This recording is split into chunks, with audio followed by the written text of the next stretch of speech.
बिस्मिल्लाहिर्रहमानिर्रहीम। अस्सलाम वालेकुम स्टूडेंट्स, रमज़ान मुबारक टू ऑल ऑफ़ यू।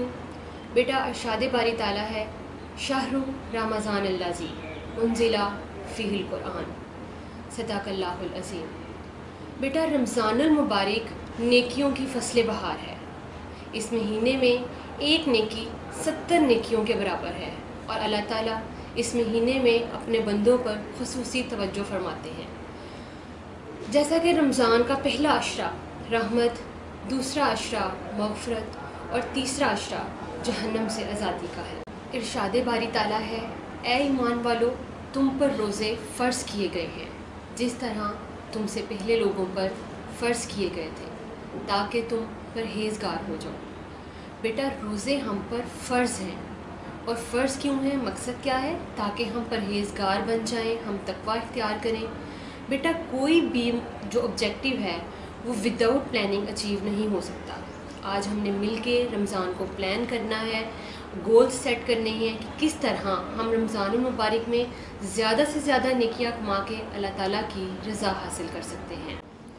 बेटा रोज़े के मकासद को पूरा करने के लिए आज हम मिल के अपने 5 गोल्स सेट करेंगे, और उन 5 गोल्स को सेट करने से पहले आज के करने वाला जो काम है, एक तो आपने अपने सोने और जागने की रूटीन सेट करनी है, और इसके साथ साथ रोज़ा खोलने और रोज़ा रखने की दुआ याद करनी है। सबसे पहला काम जो आपने करना है वो है नमाज की पाबंदी। बेटा एक तो नमाज आपने पाबंदी से पढ़नी है और दूसरा वक्त पे पढ़नी है, और नमाज के साथ साथ दुआ में अपनी कंट्री को, अपनी फैमिली को और अपने टीचर्स को याद रखना है।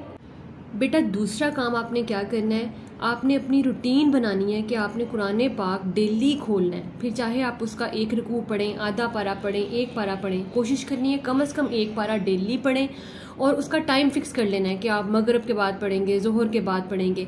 इसके साथ साथ तस्बीहात की भी प्लानिंग करनी, कौन सी तस्बीहात कब करनी है, ज़्यादा से ज़्यादा दुरूद पाक पढ़ना है आप।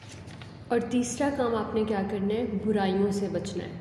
बेटा झूठ बुराई की जड़ है, आपने कोशिश करना है कि झूठ बिल्कुल ना बोलना पड़े। इसके अलावा घर में किसी बहन भाई से झगड़ा होता है, आपने उसको आगे से बिल्कुल रिस्पॉन्ड नहीं करना, और उसको इतना कहना है कि मैं रोज़े से हूँ। कोशिश करनी है किसी की चुगली ना करें, किसी की बुराई ना करें, हर तरह की बुराई से बचने की कोशिश करनी है आपने। बेटा चौथा काम है सदका और खैरात। सदका और खैरात से मुराद है अल्लाह के रास्ते में खर्च करना। इसका सबसे बेहतरीन तरीका ये है कि आप अपने घर में एक मनी बॉक्स बनाएं, अपनी पॉकेट मनी में से रोज़ाना जितना हो सके उसमें डाल लें, और फिर एक हफ्ते के बाद किसी भी ज़रूरतमंद दोस्त हमसाये की उससे मदद करें। क्योंकि बेटा जहाँ रमज़ान में हर नेकी का अजर 70 गुना है, तो सदका और खैरात करने का अजर भी आपको 70 गुना ज़्यादा मिलेगा। और पाँचवा काम नेकी की दावत है, वो ये कि जिस तरह रोज़ा रखकर आपने अपने आप को बुराइयों से बचाना है, इबादत और तस्बीहात में ख़ुद को मसरूफ़ रखना है, इसी तरह आप अपने इर्द गिर्द लोगों और बहन भाइयों को भी नेकी करने और बुराई से बचने की तरगीब देंगे। अल्लाह ताला हम सब का हामी नासिर हो, आमीन। अल्लाह हाफ़िज़।